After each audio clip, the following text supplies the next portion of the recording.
ఈరోజు కుక్కర్లో పప్పుచారు పెట్టుకుంటాం. ఎలాగో చూద్దాము.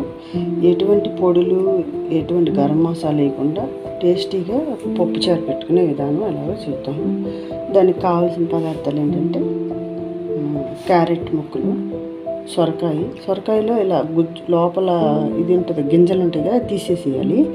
టమాటా, ముల్లంగి, ఇవి ముల్లంగి, ములక్కాయ, ఉల్లిపాయలు సన్నగా పొడవు కట్ చేసుకోవాలి, పచ్చిమిర్చి, దోసకాయ ముక్కలు, బెండకాయ కూడా ఉంటే వేసుకోవచ్చు. ఇది మనం చింతపండు గుజ్జు నానబెట్టుకున్నాం, కొత్తిమీర, కొంచెం బెల్లం, కరివేపాకు, పసుపు, ఉప్పు, కారం. ఇప్పుడు మనం ఒక్కొక్క గ్యాస్ మీద ఒక కుక్కర్ పెట్టుకుని కుక్కర్లో ఇవన్నీ వేసేసుకోవాలి. క్యారెట్,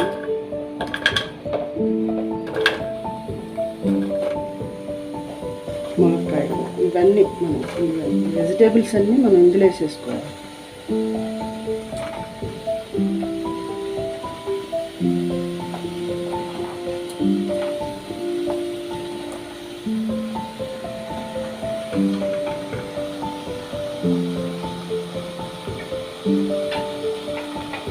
ఇందులో కొంచెం పసుపు,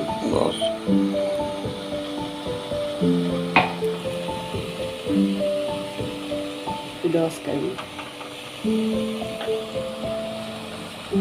ఉప్పు,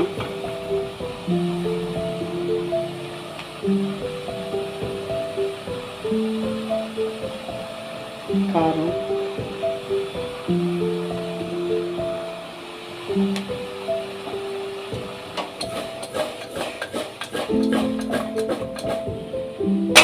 వేసుకొని కొంచెం వాటర్ పోసుకోవాలి. అంటే ఎక్కువ కాదు, కొంచెం అవి ఉడకాలి కదా, కొంచెం వాటర్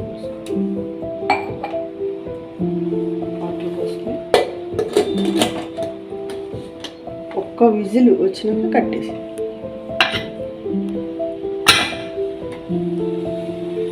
నేను కుక్కర్లో పప్పు ఇలా ఉడకపెట్టుకున్నాను. పప్పు ఉడికేటప్పుడు కొంచెం ఆయిల్ వేస్తే పొంగు రాదనమాట. పప్పు మనం ఇలా ఉడకపెట్టుకున్నాను. ఇప్పుడు చల్లారినాక మిక్సీలో వేసుకోవాలి. ఎప్పుడైనా సరే మనం చారు ఏదైనా పెట్టినప్పుడు మిక్సీలో వేసుకుంటే ఈ పప్పు బద్దలు అనేది ఉండవు అనమాట. అప్పుడు చక్కగా నీట్గా ఈ చారు కూడా మొత్తం పప్పు కలిసిపోయి బాగుంటాయి, రుచిగా ఉంటాయి. కుక్కర్లో ఇలా ఉడికిపోయినాయి అంటే కుక్కర్ అది చిన్న కుక్కర్ అని మళ్ళీ పెద్ద కుక్కర్లో వేసాను. అవి ఉడికిపోయినాయి చిన్న కుక్కర్లో. ముక్కలు మా వారు ముక్కలు ఇవి అంటారు, అందుకనే ముక్కలు ఎక్కువైనాయి. ఇప్పుడు ఉడికిపోయినాయి. ఇప్పుడు ఏం చేయాలంటే మనం చింతపండు రసం ఉంది కదా, చింతపండు రసం ఏం చేయాలంటే ఇలా పోసేస్తాం, పడగొట్టుకుని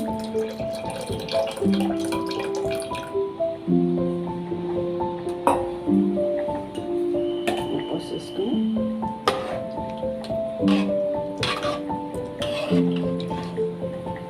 ఇప్పుడు ఈ పప్పు ఉంది కదా, ఇప్పుడు కొంచెం ఇలా పొంగు రానిచ్చినాక చింతపండు, అప్పుడు ఈ పప్పు కొంచెం కాయని తర్వాత అప్పుడు ఈ ముద్దపప్పు ఏం చేయాలంటే వేసుకోవాలి.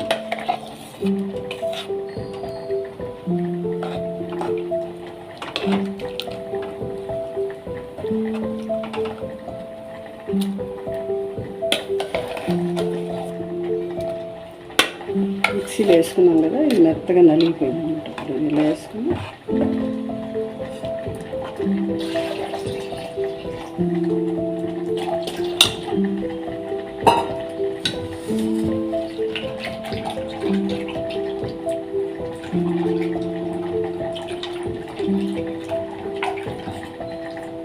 మిక్సీలో వాటర్ పోసుకుని అవి కూడా ఇలా కలుపు.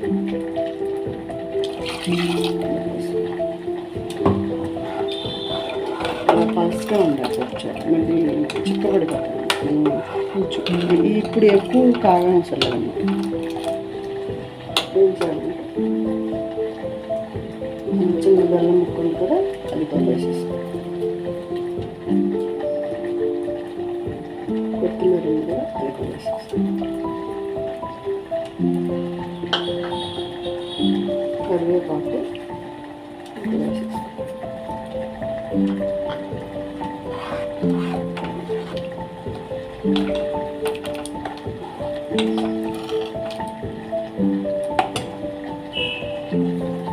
మీద ఒక గిన్నె పెట్టుకుని, అదే ఒక బాండీ లాంటిది ఏదైనా పెట్టుకుని మనం పోపు పెట్టడానికి వెల్లుల్లిపాయలు, ఎండుమిర్చి, కారం, మెంతులు, జీలకర్ర,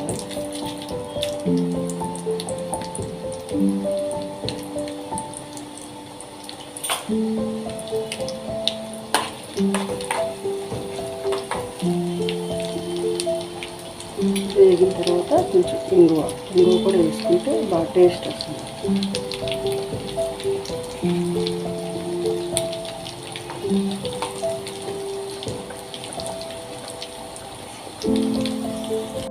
ఇప్పుడు ఈ కరివేపాకు,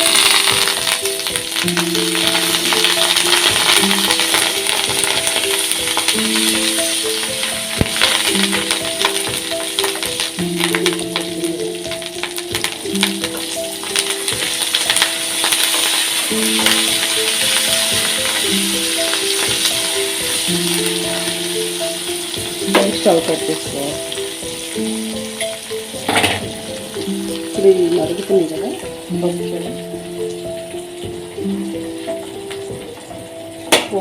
ఇంకా ఎక్కువ మరగం అవసరం లేదు, మరిగిపోయింది. అంటే ఆల్రెడీ మనం పప్పు వేసినాక ఎక్కువ మరిగితే టేస్ట్ పోతుంది. ఇప్పుడు ఆల్రెడీ ఇలా వేసేస్తాం.